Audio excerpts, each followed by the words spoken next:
And with a closer look at Premier's report and its highlights, joining us now is Haiyan Wang. She is a managing partner at the China-India Institute here in Washington, D.C. Thank you so much for joining us. Thank you. First of all, I'd like to get your reaction to the numbers. A 7% growth rate for 2015. Is it really more about quality and not quantity? Definitely, definitely. I think that with China being a close to $10 trillion economy, to expect a 10% growth year after year is just not realistic. And I think that very much 7% or even slightly lower than that in terms of real GDP growth, it's still the fastest growing or amongst the fastest growing economy in the world. If China can maintain that kind of a rate of growth, and adjust the economy, making an economy of a high quality growth, more balanced economy, and I think that's quite an achievement. Yeah, a lot of countries would love 7% growth definitely. a year. We've been hearing a lot the last day or so about the new normal. Yeah. What do you make of the new normal? What's your interpretation of it and the message behind it? I think that the new normal is just not a slower growth for 2015. I interpret that as the state of growth for many years to come. And I also think that the new normal is exactly the contrast to the old normal. The old normal is double-digit growth, growing at all costs. The new normal is a more balanced growth. It's more healthy growth. It's a less energy-intensive growth. It's a more green growth. And I think that the new normal, to achieve that, is exactly what China needs, and it requires very painful reform, actually, to achieve the new normal. Some people may think, okay, China's economy is slowing down to 7%, but achieving that 7% and achieving a balanced economic growth and adjusting the economic model is actually extremely challenging. So new normal is not an easy route for China at all. And it's something that they want to get the message across, not just in the country, but Absolutely. internationally as well, because a lot of people have been looking to see what would come out.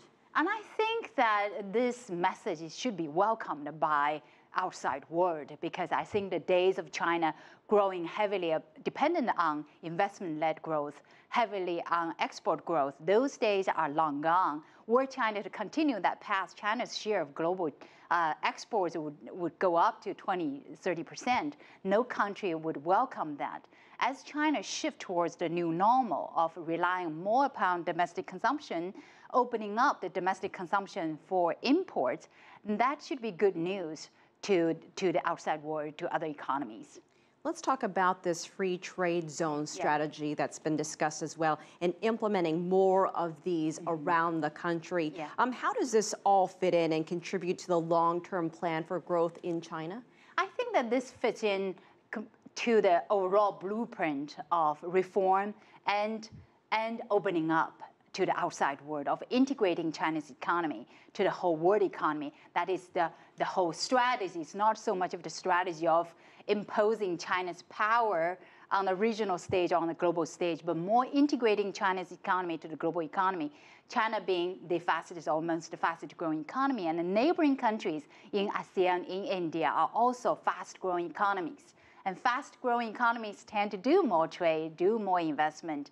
And in the process, China can bring the capital, can bring the know-how, whether it's in infrastructure building or in technology, in capital goods, and benefit the development of neighboring countries. And I see that as absolutely a plus, not just for China, but for the neighboring countries in Asia, in Europe as well. And you mentioned technology. There's this Made in China 2025 project pushing science and technology. What do you make of that? I think that given that China's labor force has been shrinking, and given the rise of the labor cost, and China's manufacturing sector has matured to the point that they need to upgrade to the next level of higher value chain to remain globally competitive.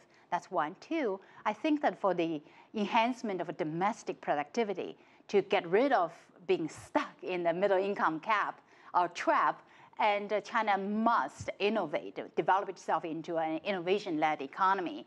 And I think that by pushing the the smart manufacturing, or in the next wave of manufacturing, intelligent manufacturing, China has the potential to grow productivity, to get rid of or not to be stuck in the middle income trap. And by 2025, we should expect China to be still a very strong manufacturing powerhouse. It's just not labor-intensive manufacturing powerhouse, but more of a balanced and technology-driven, innovation-driven powerhouse. So overall, so far, you seem very optimistic of what has come out. I have been very optimistic. I'm also very impressed with the consistency of what's coming out of Premier's work report. Consistency with the long-term development blueprint, consistency with the overall 12 five-year plan, consistency with the four comprehensives that laid out by President Xi. And I also have been very impressed with the emphasis on this year being a crucial year, which gives it a sense of urgency in getting the reform measures down, with a sense of urgency, implementing a lot of policies that have already been laid out in the past. All right, Haiyan Wang, we appreciate your time. Thank you so much for joining us here. Thank you very much. On this show.